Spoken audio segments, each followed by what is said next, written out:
Alright guys, we're back under the hood of the Land Cruiser today, and we're going to be taking care of a very, very important thing that you need to take care of if you own a 100 series, a 4.7 2UZ FE engine. You're going to want to take care of this right away, sooner than later, especially if this is what's happening. So right back there is what's called the heater tees. Now, if you see this means that coolant is slowly starting to leak out of it, which means that they're probably going bad, and that you should replace it, because what will happen is they'll break, because they're just plastic. So they end up breaking, and then all of your coolant goes straight to the ground, and your engine overheats, and that could cause very, very serious damage to your engine if you don't cut it off right away. You don't want to be stranded somewhere on a long trip with coolant everywhere. That would suck. So, a lot of people go back OEM and replace them with the plastic ones. We're not going to do that.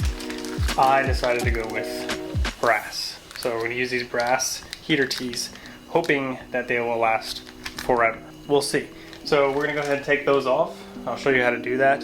I had to buy sets of these because this is all the local auto store had, but if you can buy a pack that has these 3/4 inch clamps, then you need to get 6 of them. So I got 6 of these, or 3 of these packets. Now make sure you get some of those. I will link everything down below in the description, guys, so you guys can grab all the stuff that you need, including these heater tees, and I'll do the OEM ones as well, so you guys can get those if you want to stay OEM. First thing you want to do is remove the engine cover. I'd already done that because I've been working on other things on this Land Cruiser, so I've just kept it off. But there's 4 screws there, okay?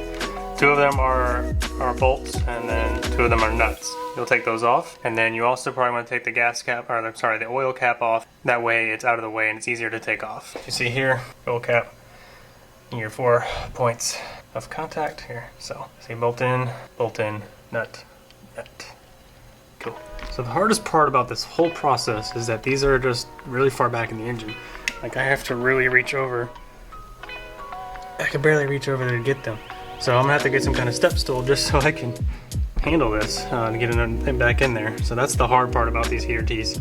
Other than that, they're fairly simple. All right guys, so here I'm suggesting that you start from the bottom of these hoses, but come to find out that was actually very difficult to actually remove the hose from the very bottom. So what I ended up doing is just removing the hose starting from the bottom of the heater tees. Start there, that way you could twist the heater tee around and wiggle it out of there. And this ended up being just a lot simpler and easier.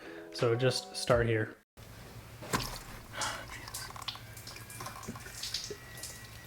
Alright guys, so what you just heard is a bunch of coolant leaking onto the ground.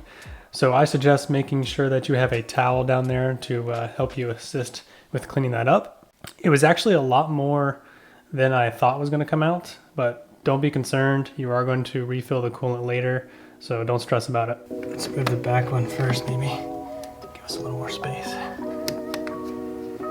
we go. Let's try to take that one off first. Loosen up a bit on this.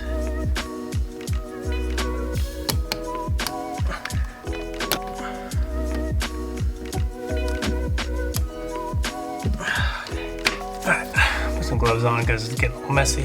Probably something you should always do anyways. Let's see if we can get this thing out of here without breaking it.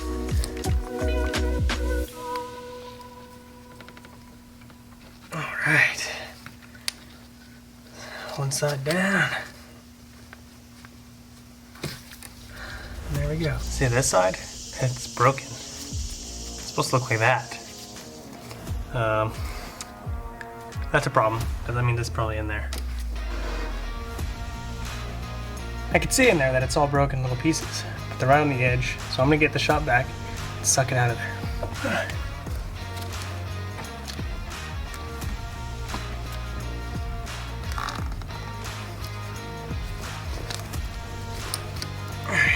A little tape on there to help sure it's sealed good. Let's suck. That should do it. A little bit of coolant out as well, but that's better than plastic. Let's go ahead and get after the other one.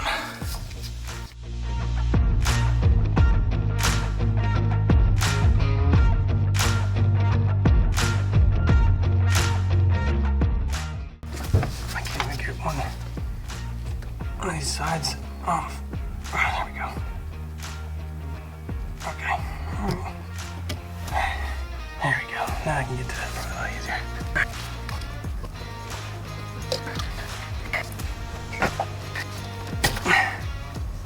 Oh good, that one's intact. Yes. Nothing ever goes as easy as you think it will. A little more difficult than I thought. This heater T was good. This was on the left side if you looked at the engine. This is the one that was on the right. I would say getting a little bit more brittle because it broke as I was trying to take it off. That's why I don't know why they use plastic things and don't know why people go back to the OEM ones. I think the brass will be just fine. So let's go ahead and install that, get everything back together. I'm gonna change the clips out because they say that these clips won't be strong enough for the brass ones.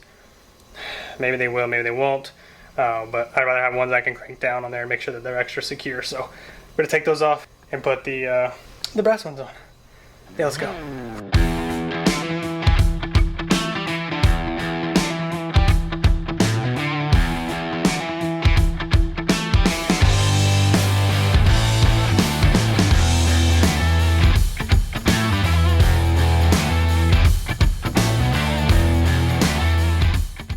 If you don't put these on first, it's gonna be annoying because you're gonna have to take the heater T back off to put these on. So I'm gonna go ahead and slide these on first.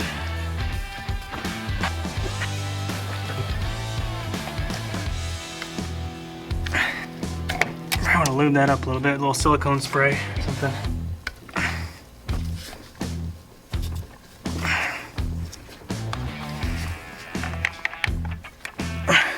Still difficult to get on.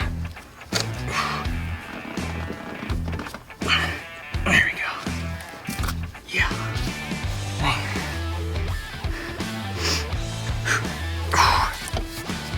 Try to get from the other side.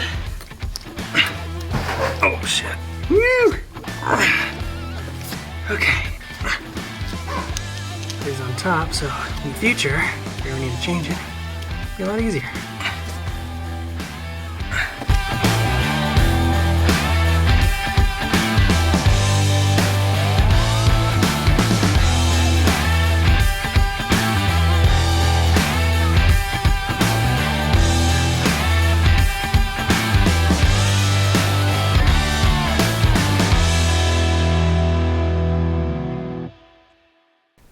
Alright guys, so the heater T's are installed. We're done.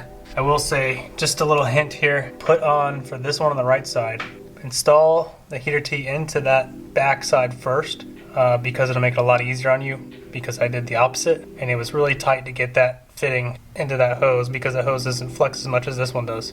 So just a little tidbit there because that was a pain in the butt. Alright guys, so now the heater T's are installed. We need to replace some of the coolant that we lost during that install. So we didn't lose too much. You can use water to replace it, but I'm going to actually use some coolant just to top it all off. So to do that, you're going to remove this cap. Now they do sell a special funnel for doing this that actually caps on for your coolant, and that helps you do this process. But I don't have that, so we're going to rig it up a different way that works basically the same. So I have a good funnel here. All right. So we're going to put that in there, like so. And then what I'm going to do is I'm actually going to duct tape the edges to help seal it in there. Alright, so make sure that that duct tape is really nice and secure and tight on there. And then we're going to fill it up with our coolant. So if you're going to use coolant, make sure you're using the proper coolant. This is all Toyota red for Toyota vehicles and Lexus and so forth. So make sure you're using the proper one. Don't just get any coolant. You want to keep it the same. You can see that took a minute to fill up, so we lost quite a bit. So what we want to see is that bubbling. That's exactly what we want to see, because you want all those bubbles, all that air to escape the system. You don't want to keep any air in the system. So that's why you do it this way. That's why you want to seal at the bottom. Alright, so with the funnel still attached, come into your car, start her up, climb it, turn the AC off, turn it all the way up, max hot. Alright, so that's going to crank on.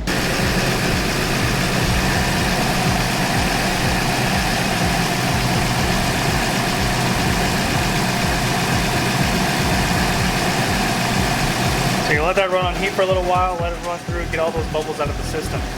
So you can also rev the engine up a little bit more too, and that will also help push more air out of the coolant system.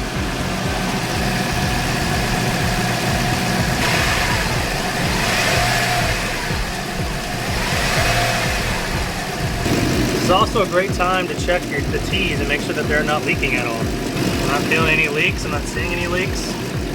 Okay, so now the engine is fully heated. There's no more bubbles coming out. It's time to take the funnel off. Now if you got the proper funnel, you won't need to find something like this, but find something that you can plug the hole with. That way you can get it off with minimal spillage. I'm still probably going to spill a little bit with the little bit of tape on the bottom, but it won't be as much. Still some bubbles coming out, looks like, so we'll give it just another minute, and then we will plug it up with this little thing I have laying around. So I think this is actually part of the baby gate that we had, so it should work to help plug it up a little bit. But we'll give it another minute, let some more bubbles come out, give it a couple more revs, and then we'll plug it up.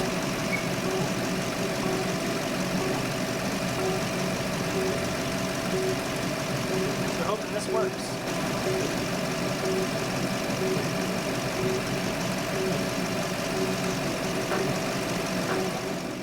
Alright, so with the engine still running, you want to go ahead and top off the coolant reservoir tank with some more coolant, or you can use water. As long as you fill it up to the full line, you want to make sure that there is coolant in there as well.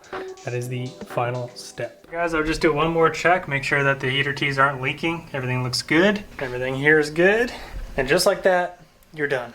Super easy, right? Yeah, it was a little bit of a headache getting back there. The old clamps were face down, made it real difficult to get to, but it can be done. You can do it yourself. If you can turn a wrench, you know how to work basic tools, basic functions, you can get this done yourself, okay? It's not that difficult.